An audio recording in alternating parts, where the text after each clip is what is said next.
The hospital lights flickered above me, cold and sterile, as the anesthesia wore off and pain clawed at my shoulder.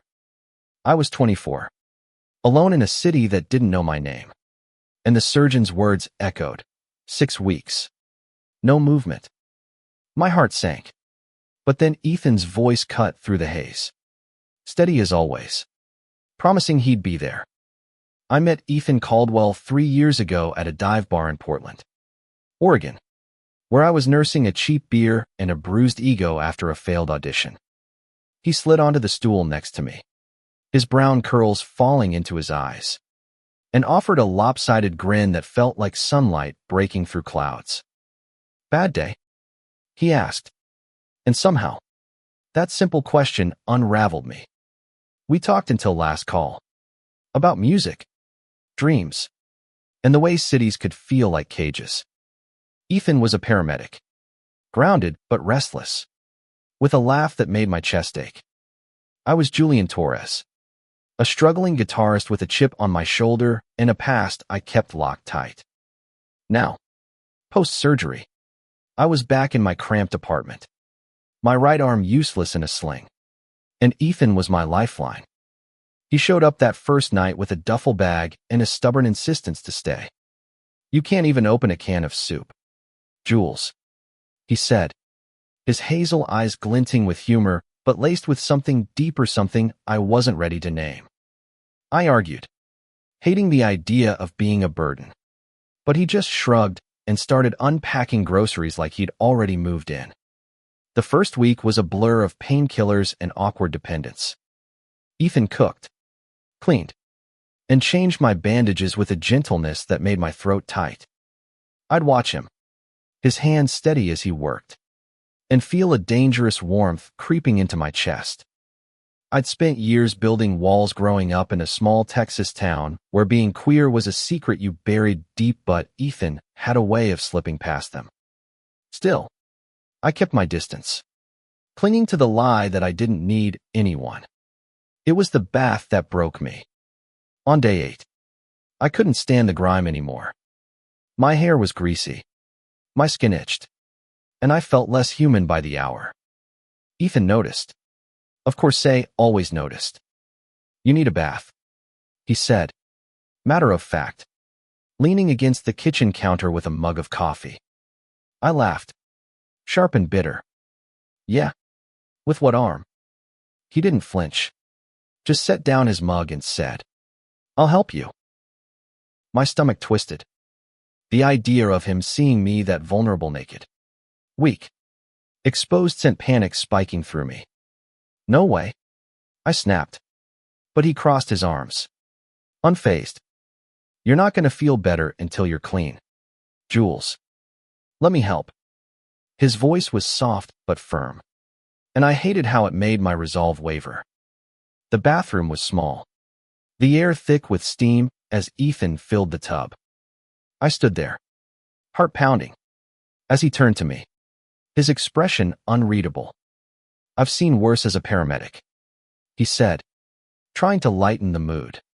But his eyes held mine too long, and I felt the weight of something unspoken.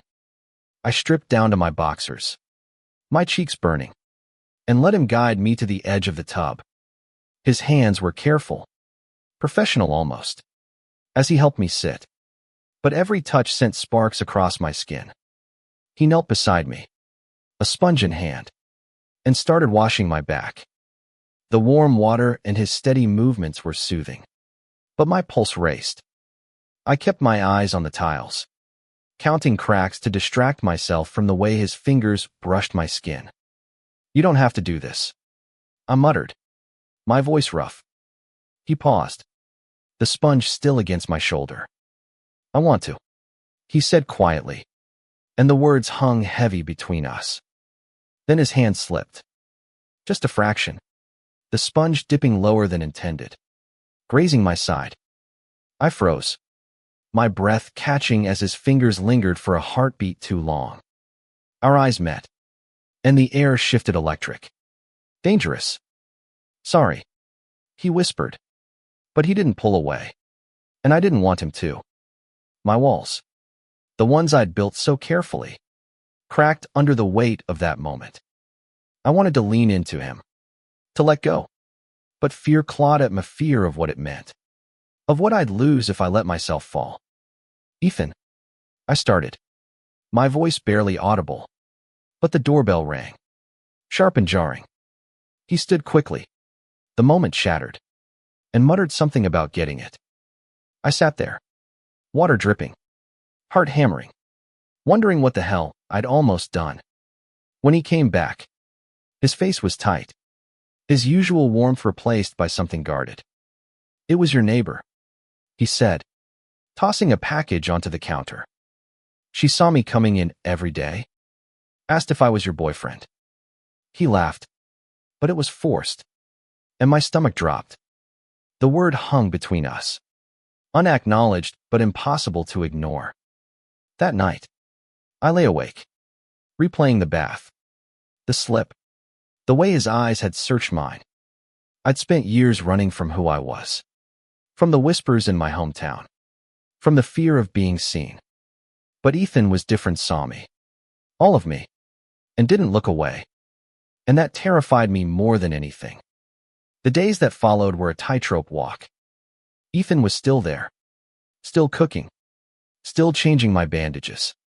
But something had shifted. The air between us crackled with unspoken words, and every glance felt like a dare. I caught myself watching him, his hands as he chopped vegetables, his brow furrowed in concentration, the way his laugh filled the room. Each moment chipped away at my resolve, but I clung to it, terrified of what lay on the other side.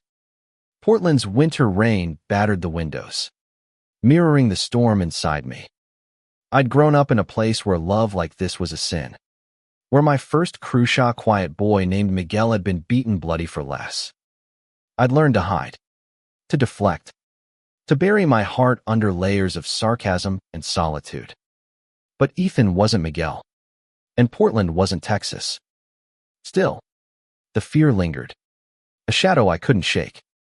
One evening, Ethan suggested we watch a movie to get out of our heads. He picked some cheesy rom-com, but I barely followed it. I was too aware of him, sprawled on the couch beside me, his knee brushing mine. Halfway through, he turned to me, his eyes soft but searching. "You okay, Jules? You've been quiet."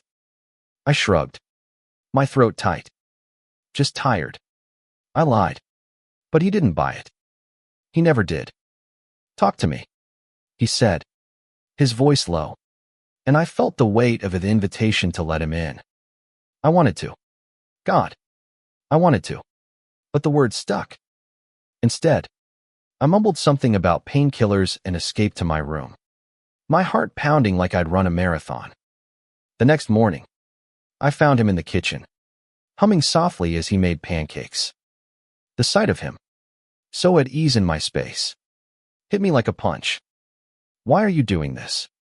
I blurted, my voice sharper than I meant. He turned, spatula in hand, his expression caught between surprise and hurt. "Doing what?"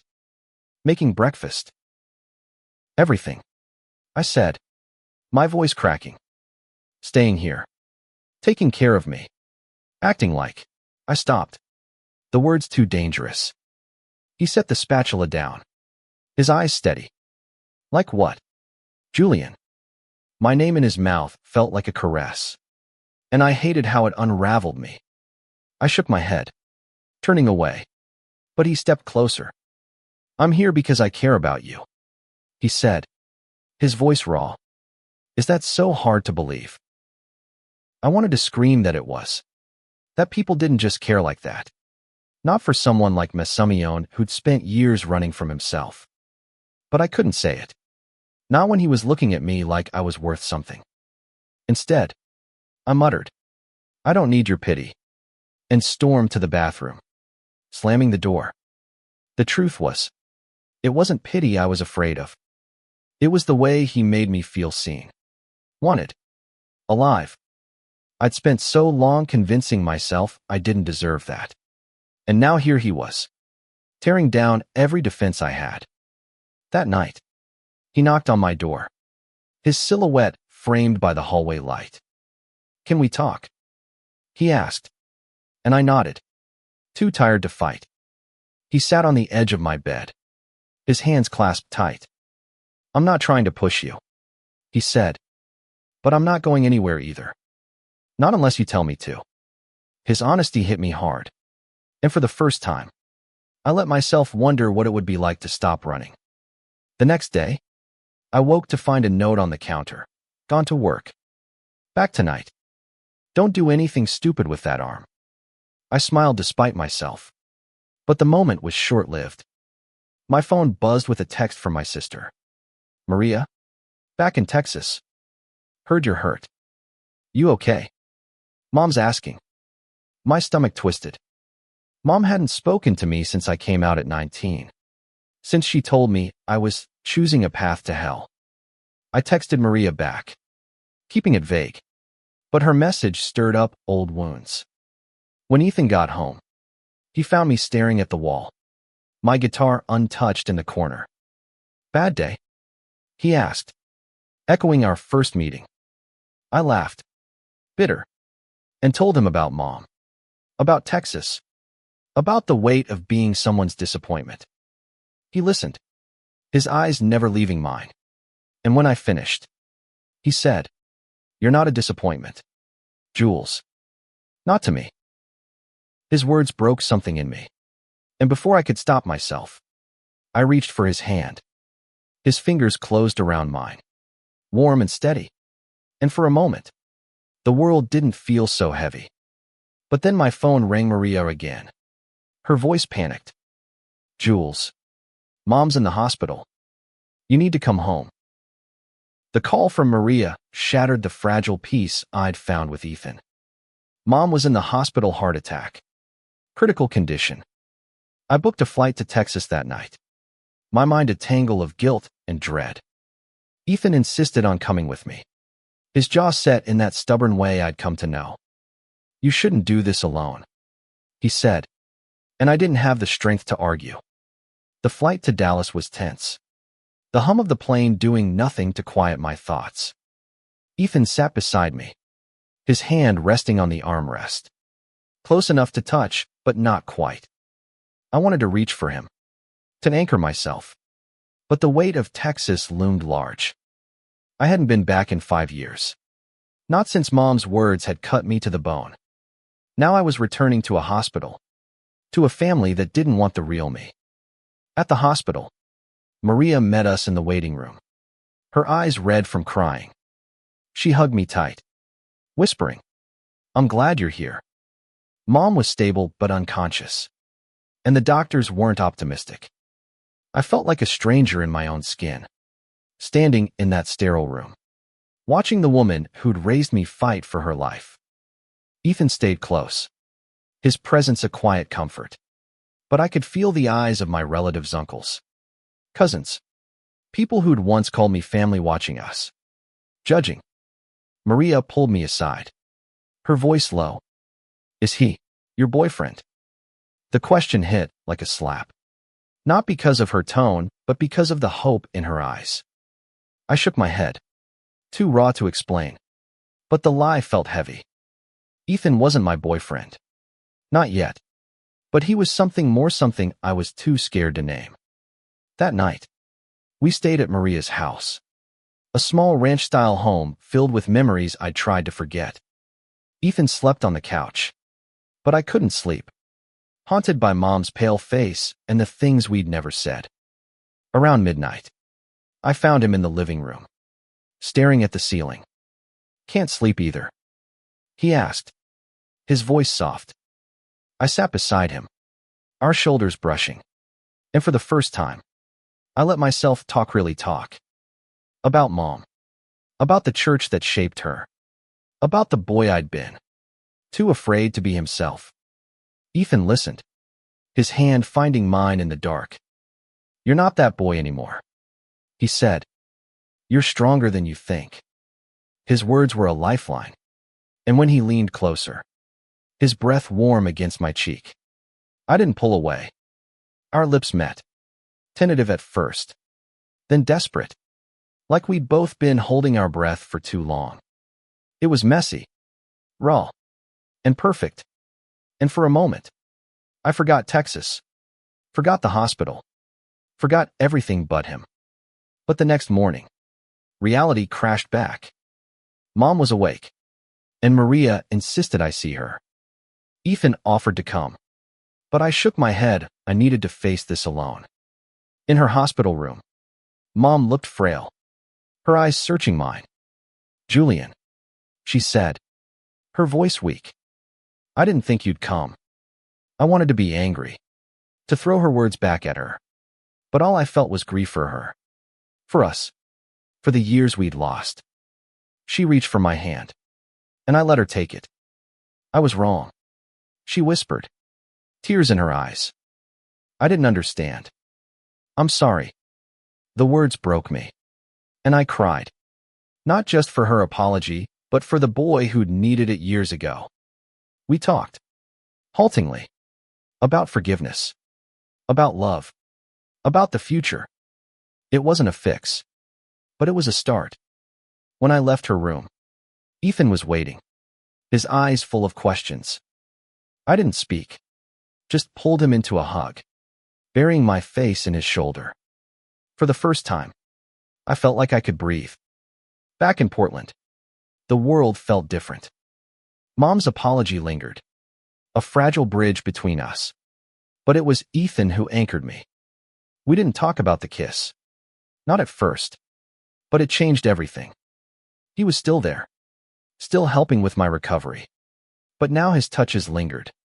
His smiles carried weight. I didn't fight it anymore. I couldn't. My arm was healing, but the real recovery was deeper. I started playing guitar again, soft chords that filled the apartment with hope. Ethan would sit and listen, his eyes bright. And one night, he said, "You're going to be okay, Jules. More than okay." I believed him, not because I was fearless, but because he made me want to be. One evening, as the rain slowed to a drizzle, I asked him to stay not as a caretaker, but as something more. "What are we doing, Ethan?" I asked, my voice steady for once. He smiled, that lopsided grin that started it all, and said, "Falling, I think." And then he kissed me, slow and sure, and I let myself fall too.